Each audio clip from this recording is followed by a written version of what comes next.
and I don't know why, but it did remind me of like the Joker. So I called her the Joker Birkin.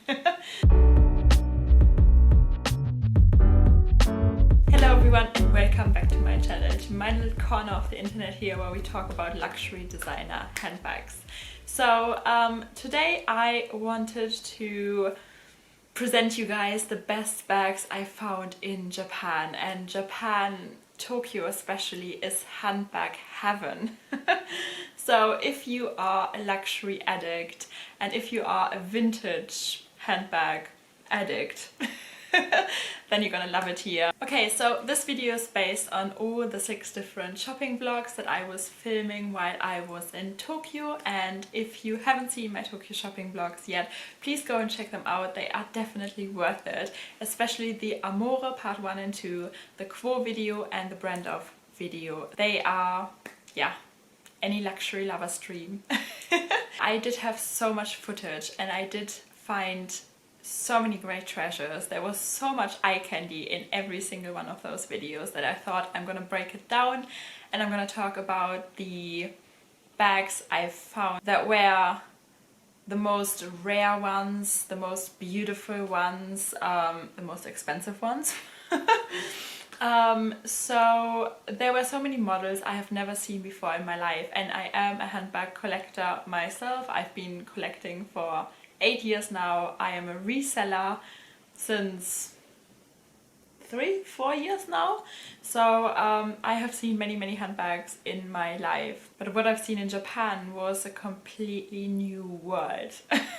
So yeah, I hope that you enjoyed this video, and if you also like all my other shopping vlogs and my other handbag review videos, please consider subscribing and join our little bag family here. So let's get right into this video. I do have my little notebook with me. I just really like to take notes sometimes, especially if there are a lot of different, you know, things to consider and things to remember when it comes to my YouTube videos here. So yeah, if I look down, you know why. It's because I'm gonna put my little notebook down here. First of all, have you guys seen the opening of my part 1 Tokyo shopping vlog? I thought I was in handbag heaven, in Hermès, in the Hermès Birkin heaven. I'm gonna play this video again right now, but it was... have a look yourself.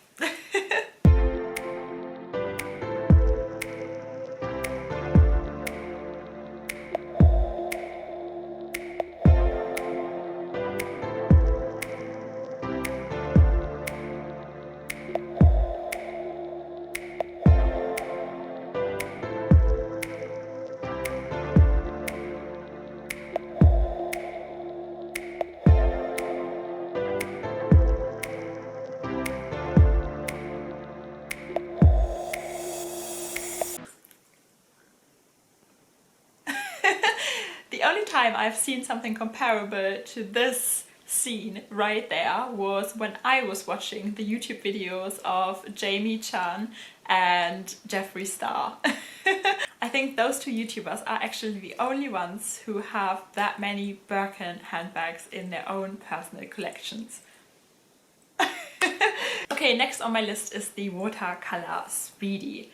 And I have to say that that one is so rare, and especially the black version is even more rare. However, it's rarer, it's more rare, it's rarer. And the details on this bag are absolutely stunning and incredible. It's, yeah, if I could have added that one to my collection, I would. On to the next bag that really caught my attention. It was the Dior Doctor's bag. And this one comes in, I think, 2 or 3 different sizes. It's a vintage model, and I've always had my eye on getting one at some point. However, the ones on Vestiaire Collective always seem to have some wear and tear, as this one did, as you can see on the back of the bag. I don't know why the patent leather in this case seems to wear quite easily, and it seems to get dull over time. But yeah, so the Dior Doctor's bag has always been one that I really admired, and if I would ever come across a perfect condition one for a good price, then I would probably consider adding it to my collection.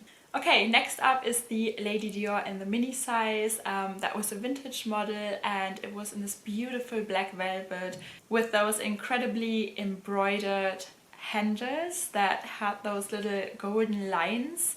So you can see it here. And that one stole my heart. I mean, I was like, it was unfortunately very, very overpriced. However, if it would have come with a reasonable price, I think I would have picked that one up. That one stole my heart. Another Dior that I personally would not add to my collection, however, I think it's worth mentioning here. It's an honorable mention. It's the Dior saddlebag in the yellow crocodile skin.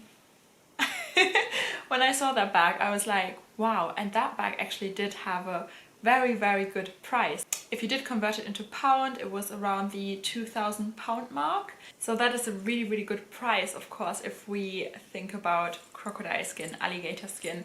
I mean, nowadays the saddlebags that are made out of alligator or crocodile, they are probably around the £27,000, £30,000 mark.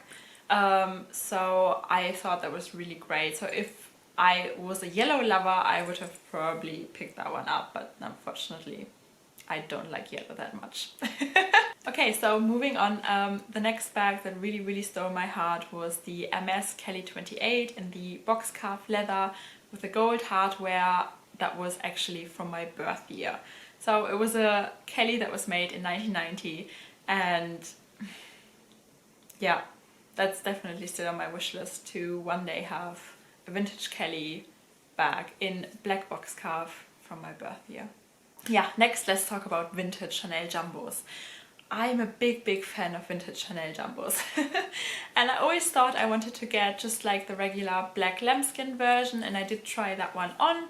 And it's a really, really nice bag, and especially in this larger size, the XXL size. I think I like the proportions of that bag a lot more than the more square XL version.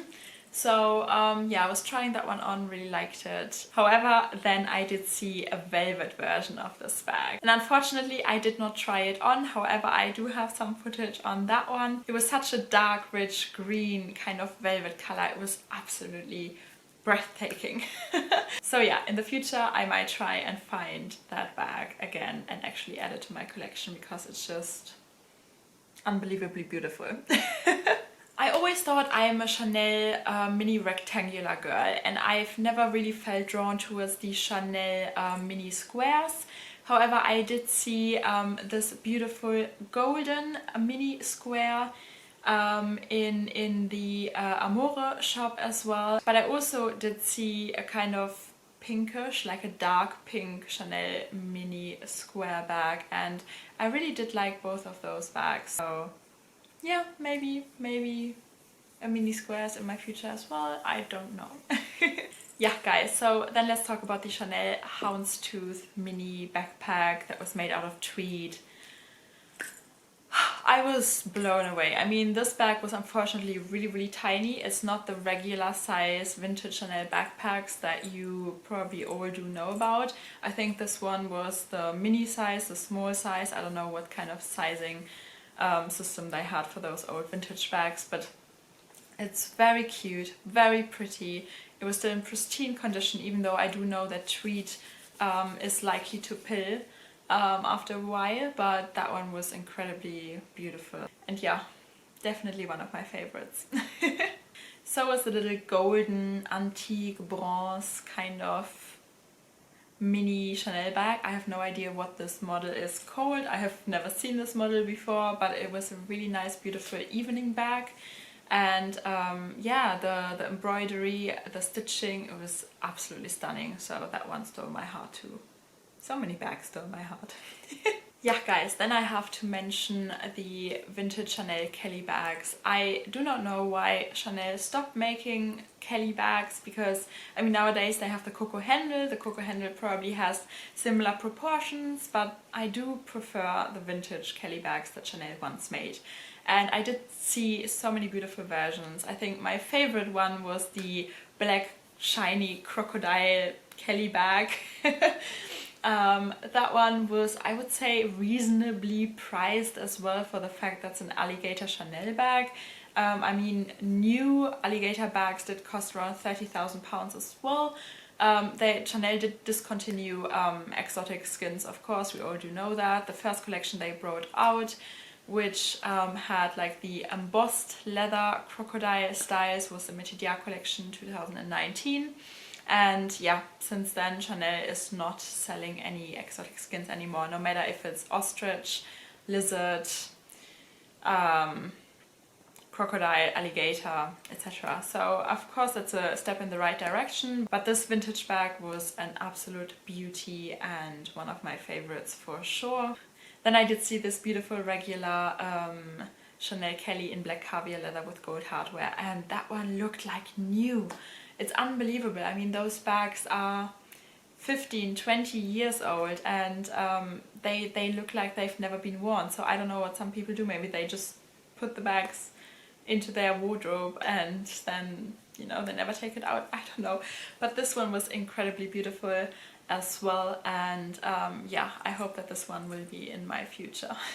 Yeah, then in the beautiful and cute Quo shop, I think that was the cutest shop I've ever seen in my life.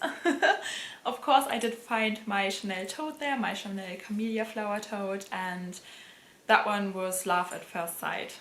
Like, yeah, when I saw that one I was like, yeah, you're mine.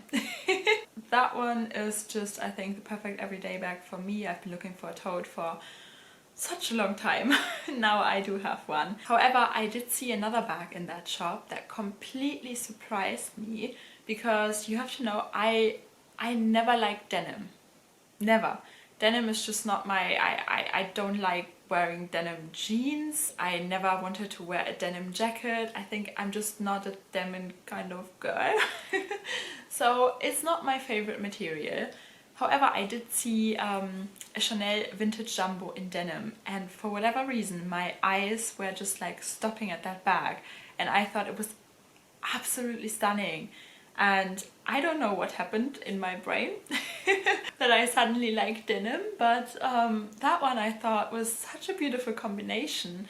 This beautiful shiny rich gold hardware. I mean, that hardware at that time was actually still gold plated, so I don't know, just that combination of that rich gold hardware with this light blue denim material. Yeah, I did like it. Yeah, then in the brand off shop I did see this cute little Chanel tote that was like made out of stingray and leather. So the color was really nice. I have seen this one before in black in the large version, and I was thinking about adding it to my collection at some point. However, I just didn't fall in love with it entirely, I guess. So when I saw this smaller version of the tote in this pink color with this beautiful little stingray clasp at the top, yeah, it's definitely an honorable mention. Okay guys, so it's time to talk about Hermès. I think I have seen around 3 bags that I really liked. Number one was just like the beautiful Hermès Constance bag in black shiny crocodile with gold hardware. I have never seen one in real life before, so when I was standing there looking at it I was like, wow, you are very pretty. Yeah, and also some of you might already know it, I'm a sucker for black bags with gold hardware, and also for bags in like all different types of purple shades, pink shades, and so on and so on. So one of my favorite colors from Hermès, I think I have 2 favorite colors from Hermès. One is the raisin color, which is like a dark purple, and the other one is this beautiful anemone color. So yeah, I mean, I think I've just always been a big fan of the Hermès anemone color, no matter if it comes in like the Epsom leather, the Togo leather, or the Clemence leather. Love that color, love that Birkin, yeah. Okay guys, and the last bag I want to talk about today is the Joker Birkin, how I like to call her. So this Birkin is a custom order Birkin, and I just really like the combination of like the pink color with the green, and I don't know why, but it did remind me of like the Joker. So I called her the Joker Birkin. So yeah, that one definitely caught my eye. I thought that was a nice and very pretty color combination. However, it's a brave color combination as well to mix those two colors. But yeah, I did really like it. So that was, I think, the highlights of all the best bags I've seen in Japan. Okay guys, so I hope that you liked this video. If you did, please give it a thumbs up and subscribe. Join our little bag family here. We all do have the luxury disease, so you know, if you're already annoying your family and friends with talking too much about designer luxury handbags, then just join us here. We definitely share your passion slash obsession. Okay guys, so I hope that you have a wonderful day and I see you guys very, very soon. Bye!